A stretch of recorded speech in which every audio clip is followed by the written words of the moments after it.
Des vacances très attendues. Le samedi 29 juillet au soir, Emmanuel et Brigitte Macron ont posé leurs valises au fort de Brégançon pour leur traditionnel séjour estival à Bormes-les-Mimosas, Var. Pendant une quinzaine de jours, le couple présidentiel va pouvoir souffler et profiter de leurs proches. Durant ces semaines sur la presqu'île, le président de la République et son épouse croiseront peut-être la famille ducale du Luxembourg. Depuis 1949, le Grand-Duché du Luxembourg possède la Tour Sarrazine, une résidence située à Cabasson près de Bormes-les-Mimosas, comme l'a révélé le journaliste Guillaume Darret dans son ouvrage Le Fort de Brégançon, édition L'Observatoire.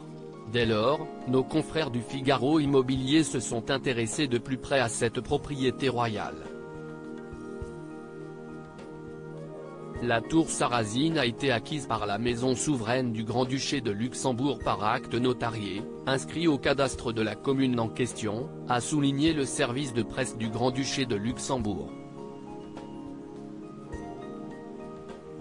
Si cette propriété d'une trentaine d'hectares se trouve bel et bien en France, cette dernière est signalée à l'entrée par une bornelle, pour Luxembourg. C'est un bornage normal que nous faisons remarquer aux touristes qui viennent visiter le fort de Brégançon pour leur expliquer que nous allons traverser une propriété qui appartient au Luxembourg, a expliqué Valérie Collet, directrice de l'Office de tourisme de Bormes-les-Mimosas. Avant d'apporter une petite précision, mais, en aucun cas, cette borne est la preuve d'un statut d'extraterritorialité. C'est une propriété privée comme une autre. Dès lors, cela sous-entend que cette résidence appartient au grand-duc Henri ainsi qu'à son épouse Maria Theresa, et non au Luxembourg en tant que pays. Supérieur à Emmanuel Macron, Nicolas Sarkozy, François Hollande, les présidents en toute décontraction à Brégançon-Nounet, résidence placée sous haute surveillance lorsque la famille royale du Luxembourg vient séjourner à la Tour Sarrazine, un important dispositif est déployé afin d'assurer leur sécurité.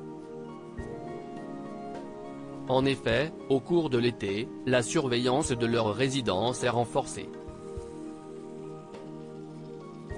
Lorsque le couple est présent tout l'été, ils sont très discrets, nous demandons aux bateaux de ne pas s'approcher trop près de la plage, a précisé Valérie Collet auprès de nos confrères du Figaro Immobilier. Ce n'est pas tout.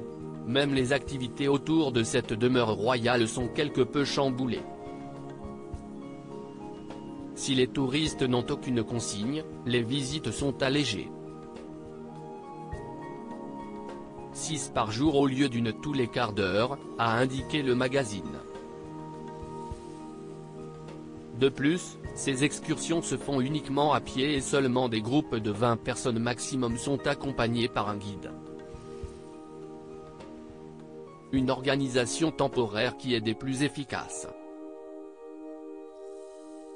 Nous n'avons eu aucun débordement, les gens sont très respectueux, a assuré Valérie Collet.